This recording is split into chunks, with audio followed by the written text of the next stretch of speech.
Ao falar da providência divina, o catecismo nos conduz a um tema profundo: como Deus age no mundo e como a liberdade das criaturas participa dessa ação. O Criador não governa sozinho como um tirano, mas chama os homens e os anjos a cooperarem no seu plano.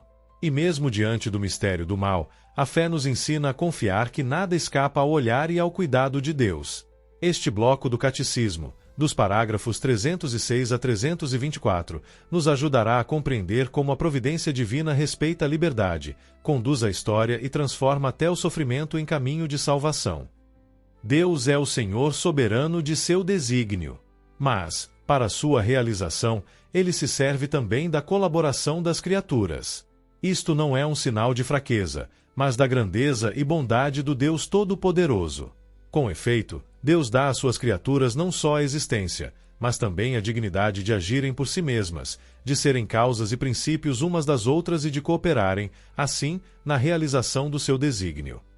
Aqui o catecismo nos mostra a beleza da providência divina. Deus poderia agir sozinho, mas escolhe contar com a colaboração de suas criaturas. Ele nos concede não apenas a vida, mas também a dignidade de sermos cooperadores no seu plano. Isso dá sentido ao nosso agir cotidiano. Cada escolha, cada gesto de bondade, cada trabalho honesto participa da obra criadora de Deus. Assim, nossa liberdade não é anulada, mas elevada, pois se torna instrumento da realização do plano divino. Deus concede aos homens inclusive o poder de participarem livremente de sua providência, confiando-lhes a responsabilidade de submeter a terra e dominá-la. Gênesis 1,26-28. Assim lhes dá o privilégio de serem causas inteligentes e livres, a fim de completarem a obra da criação, de aperfeiçoarem a harmonia para o seu bem e o de seus semelhantes. Os homens, muitas vezes inconscientemente, colaboram com a vontade divina. Podem também entrar deliberadamente nos desígnios divinos pela própria ação, pelas próprias orações e também por seus sofrimentos. CL 1,24. Este parágrafo mostra a grande dignidade do ser humano. Somos chamados a participar da providência de Deus, não como peças passivas, mas como colaboradores ativos. Trabalhar, cultivar, cuidar da criação e da sociedade não é apenas tarefa humana, mas participação no plano divino. Além disso, quando unimos nossos sofrimentos a Cristo, eles se transformam em cooperação misteriosa com a obra da salvação. Assim, cada oração, cada trabalho e até cada dor pode ter um valor eterno, se vividos em união com Deus. Deus é a causa primeira que atua nas e pelas causas segundas. Deus é que, segundo o seu beneplácito, realiza em vós o querer e o executar. FL 2,13. Longe de diminuir a dignidade da criatura, esta verdade a realça. Da criatura nasce, de fato, a própria causa da sua dignidade: agir por si mesma, colaborando assim com a vontade divina.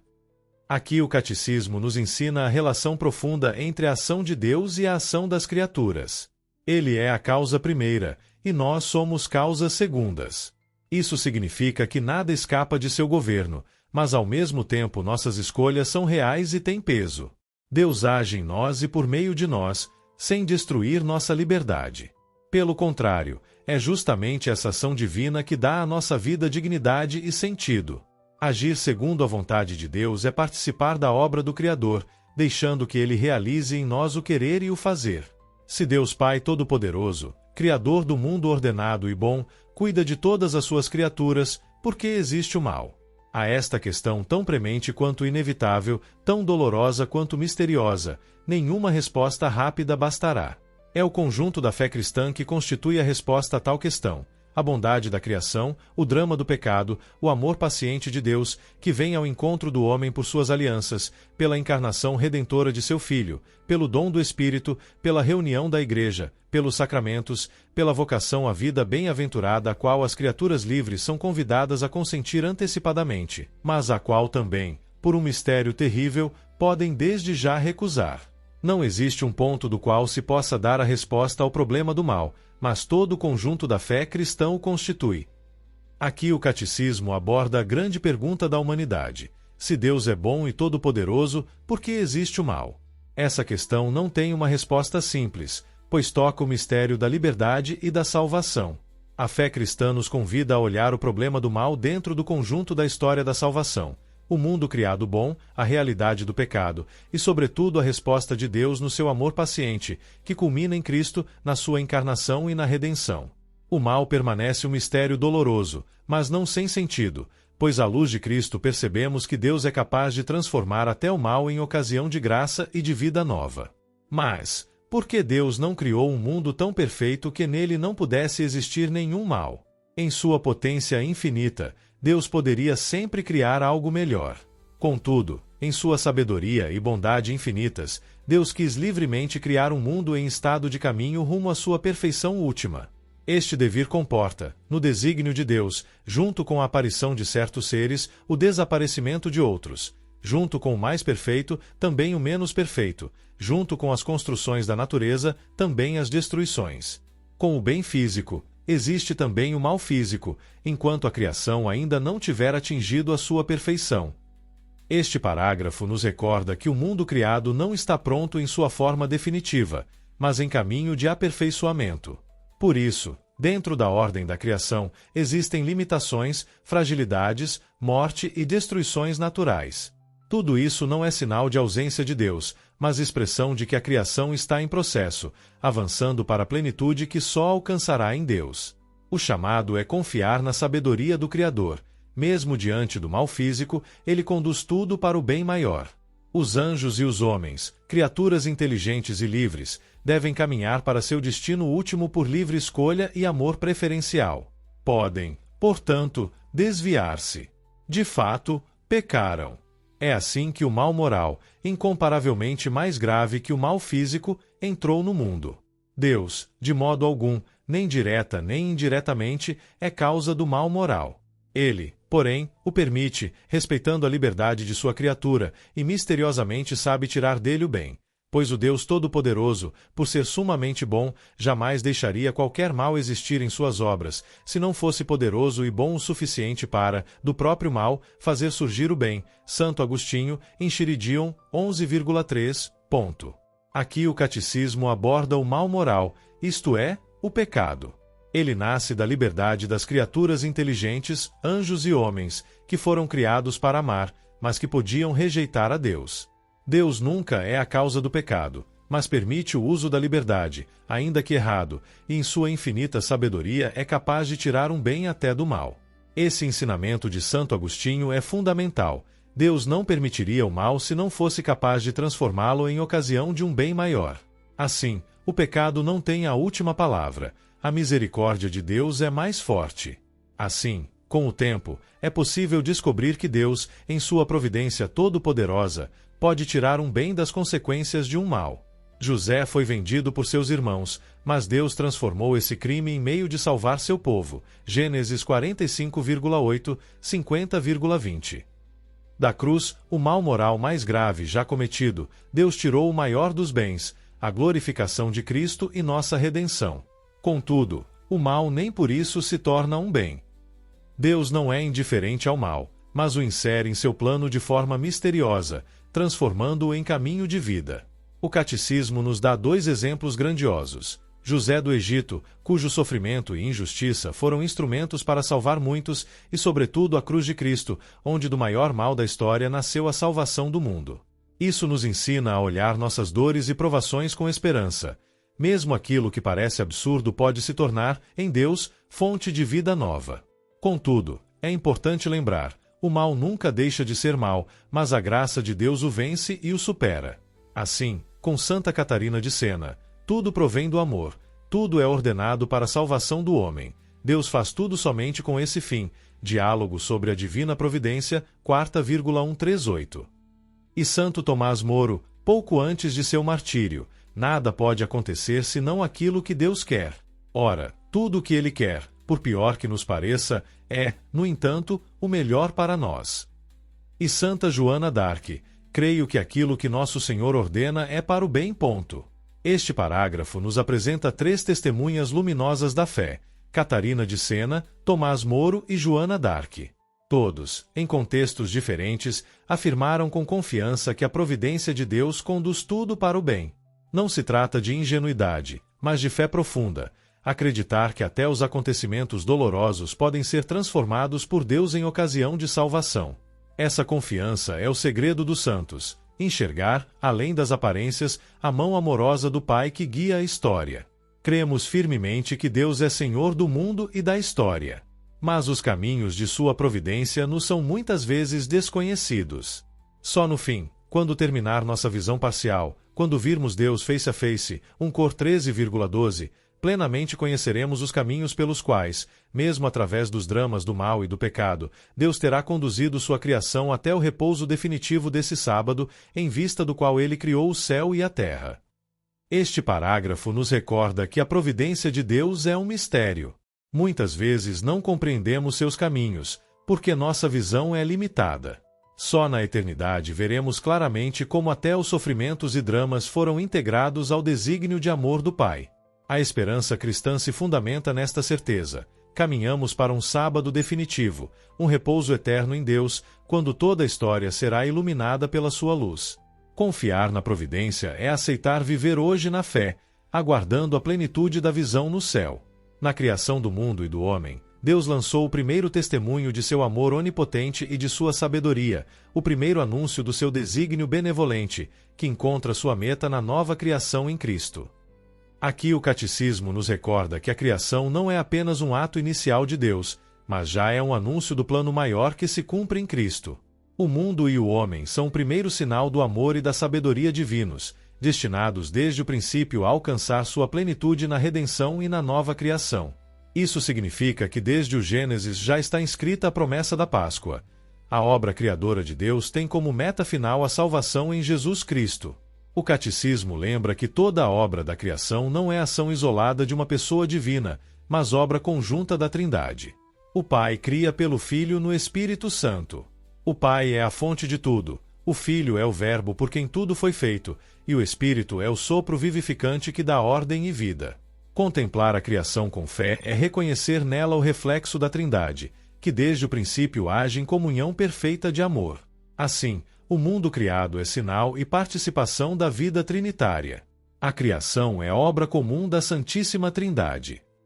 Este parágrafo retoma e reforça de forma breve e direta a verdade já afirmada. Toda a criação é fruto da ação conjunta do Pai, do Filho e do Espírito Santo. Essa repetição não é um detalhe, mas sublinha a importância de gravarmos no coração que o mundo não surgiu por acaso, nem é obra de uma força anônima, mas nasceu do amor trinitário. Cada criatura, em sua beleza e ordem, reflete a comunhão de amor da Trindade, que é a origem e fim de tudo. Não há nada que não tenha sido criado por Deus. Tudo foi feito por meio dele, e sem ele nada foi feito. João 1,3. Aqui o Catecismo recorda a totalidade da ação criadora. Absolutamente tudo existe porque Deus quis. Nada escapa à sua mão criadora. Esse ensinamento nos protege de dois erros. Pensar que há realidades independentes de Deus, como se algo tivesse origem fora dele, ou imaginar que o mal tenha um princípio próprio em rivalidade com o Criador. Tudo o que existe procede de Deus, ainda que algumas criaturas abusem da liberdade recebida. Isso nos convida a contemplar cada detalhe da criação, desde o cosmos até as coisas mais simples, como reflexo da bondade divina. Deus criou o mundo para manifestar e comunicar a sua glória. Que as suas criaturas participem da sua verdade, da sua bondade e da sua beleza. Eis a glória para a qual Deus as destinou. O sentido profundo da criação está aqui. Deus não criou por necessidade, mas por amor, para que suas criaturas participem da sua glória. Essa glória não é egoísmo divino, mas o dom gratuito de partilhar sua verdade, sua bondade e sua beleza. Assim, toda a criação é um reflexo da glória de Deus e, ao mesmo tempo, chamada a viver em comunhão com Ele. Para nós, isso significa que nossa vida só encontra sentido quando se abre a Deus, porque fomos criados para refletir e participar da sua própria glória. Deus criou o mundo para manifestar a sua perfeição pela participação que as suas criaturas lhe dão. Este parágrafo aprofunda o sentido da criação. O mundo existe como reflexo da perfeição divina. Cada criatura, à sua maneira, manifesta algo de Deus, seja a beleza, a força, a ordem, a fragilidade ou a capacidade de amar. Tudo concorre para mostrar a grandeza do Criador. Por isso, contemplar a criação com olhos de fé é como ler um grande livro onde cada ser, pequeno ou grandioso, escreve uma linha sobre a perfeição de Deus. E nós, Como criaturas racionais, somos chamados a reconhecer e louvar essa perfeição. A providência divina consiste nas disposições pelas quais Deus conduz com sabedoria e amor todas as criaturas até seu fim último. Aqui o Catecismo oferece uma definição clara e simples de providência divina. É o modo como Deus, em sua sabedoria e amor, conduz tudo para o destino final. Nada na criação está fora desse movimento. Essa verdade nos enche de confiança. Mesmo quando não entendemos os acontecimentos, sabemos que existe um Pai que guia tudo para um propósito maior. A providência é, portanto, o olhar amoroso de Deus sobre a história, conduzindo cada criatura ao cumprimento de sua vocação eterna.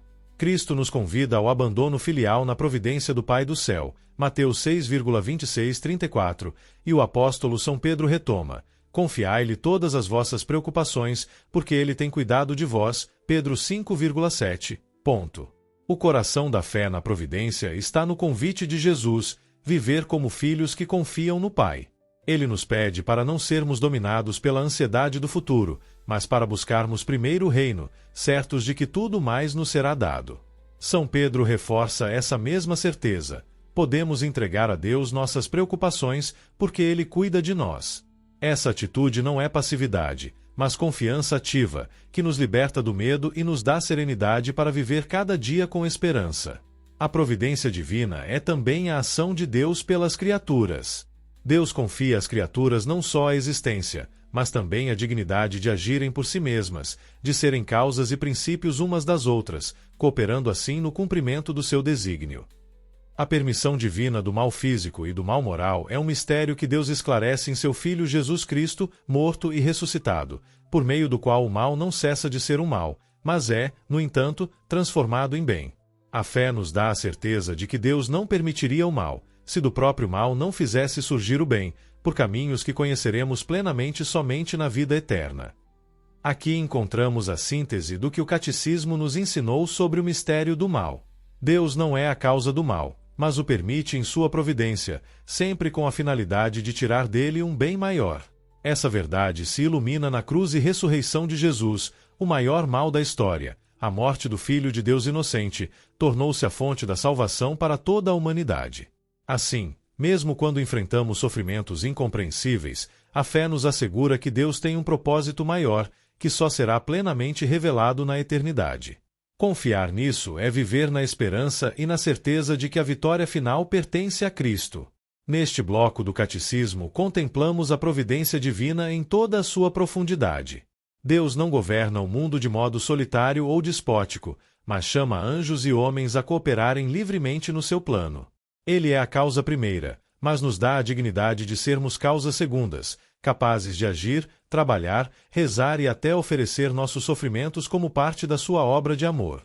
Vimos também o grande mistério do mal. Deus não o causa, mas o permite, respeitando nossa liberdade e conduzindo a história de modo que até do mal ele tira um bem maior. A cruz de Cristo é o exemplo supremo. O maior dos males tornou-se a fonte da nossa redenção. Por isso, o cristão é chamado a viver no abandono filial, certo de que tudo está nas mãos do Pai, e que cada acontecimento, por mais obscuro que pareça, é conduzido por Ele para o nosso bem e para a vida eterna. Um dia, na visão face a face, compreenderemos plenamente os caminhos da providência e veremos que tudo foi conduzido para a glória de Deus e a salvação dos que o amam. Se este vídeo ajudou você a compreender melhor o mistério da providência divina, inscreva-se no canal Herança da Fé, deixe o seu like e compartilhe com seus amigos. Assim, mais pessoas poderão confiar no amor do Pai que tudo conduz para o bem.